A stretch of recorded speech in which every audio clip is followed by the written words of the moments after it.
किसान भाइयों नमस्कार। स्वागत है आपका हमारे YouTube चैनल स्मार्ट फार्मिंग में। किसान भाइयों, इस वीडियो में हम बात करने वाले हैं सोयाबीन की फसल के बारे में। इस समय पर अधिकतर क्षेत्रों में सोयाबीन की फसल 80 से 90 दिनों के आसपास हो चुकी है और सोयाबीन की फसल में फलियों में पूरी तरीके से दाना भराव का समय चल रहा है।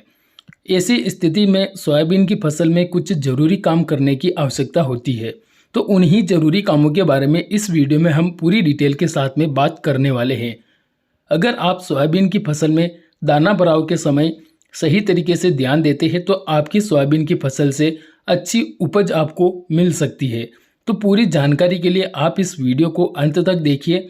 और जो भी किसान भाई हमारे इस चैनल पर पहली बार विजिट कर रहे हैं तो सबसे पहले चैनल को आप नीचे स्क्रीन पर दिए लाल अक्षरों के सब्सक्राइब के बटन को दबाकर चैनल को सब्सक्राइब कर लीजिए और घंटी के निशान को भी ऑल पर प्रेस कर दीजिए ताकि आगे भी आपको हमारे चैनल पर नई नई जानकारियाँ देखने को मिलती रहें।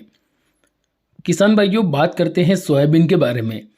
तो सोयाबीन की फसल इस समय पर 80 से 85 और 90 दिन के आसपास हो चुकी है और जो अगेती फसल आती है जिस प्रकार से JS 2034 सोयाबीन 85 से 90 या फिर 95 दिन के आसपास पक जाती है, तो ऐसी वैरायटियाँ पूरी तरीके से पकने की स्टेज पर आ चुकी है।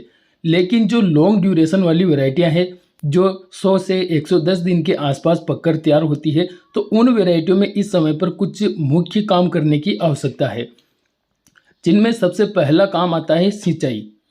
क्योंकि जो लॉन्ग ड्यूरेशन वाली वैरायटियाँ हैं उनमें इस समय पर फलियों में दाना बन तो रहा है लेकिन पूरी तरीके से अभी तक परिपक्व नहीं हुआ है और इस समय पर अधिकतर क्षेत्रों में बारिश चली जा चुकी है, मतलब बारिश अब नहीं होने वाली है। तो ऐसी स्थिति में सोयाबीन की फसल को पानी की आवश्यकता पड़ती है। पानी की अगर आप सिंचाई कर देते हैं तो जो दाना बनता है वह दाना पूरी तरीके से चमकदार बनता है, बड़ा बनता है, दाना कठोर बनता है और वजनदार भी बनता है। तो आप सबसे पहला काम तो करें सिंचाई। इसके अलावा अगर आपने आपकी सोयाबीन की फसल में दाना भराव के समय NPK 0050 और बोरान का स्प्रे नहीं किया है तो आप NPK 0050 और बोरान का स्प्रे जरूर करें। इनका स्प्रे करने से NPK 0050 के अंदर उपस्थित 50% पोटास और 17% सल्फर आपकी सोयाबीन के दाने को बहुत ही बढ़िया तरीके से परिपक्व करेंगे। जिन फलियों में दाना छोटा रह जाता है उन फलियों में भी दाने को अच्छी तरीके से भरेंगे।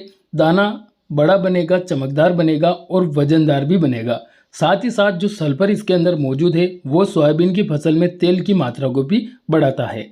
इसके अलावा बात करें बोरान की, तो बोरान का अगर आप आपकी सोयाबीन की फसल पर स्प्रे करते हैं तो बोरान के स्प्रे के परिणाम स्वरूप दाना काफ़ी ज़्यादा चमकीला निकलता है। किसान भाइयों, बोरान और NPK 0050 का स्प्रे अगर आपने नहीं किया है तो ज़रूर कीजिएगा क्योंकि इनके रिजल्ट आपको काफ़ी अच्छे देखने को मिलेंगे। अगर इनकी मात्रा की बात करें तो आप 1 किलोग्राम प्रति एकड़ के हिसाब से NPK 0050 का स्प्रे करें। इसके साथ में बोरान की बात करें तो बोरान आप 250 ग्राम प्रति एकड़ के हिसाब से स्प्रे करें। दोनों को आप एक साथ में मिलाकर स्प्रे कर सकते हैं। यह स्प्रे आप सिंचाई के बाद में करें तो आपको अच्छा परिणाम देखने को मिलेगा। ये जो हमने 3 काम आपको बताए हैं, अगर आप यह समय पर कर लेते हैं तो आप अपनी सोयाबीन की फसल से एक बहुत ही बढ़िया पैदावार निकाल सकते हैं। वीडियो अगर आपको अच्छा लगा है तो लाइक कीजिए, चैनल को सब्सक्राइब नहीं किया है तो सब्सक्राइब भी कर दीजिए। हम मिलेंगे नए वीडियो में नई जानकारी के साथ में, तब तक के लिए धन्यवाद। जय जवान जय किसान।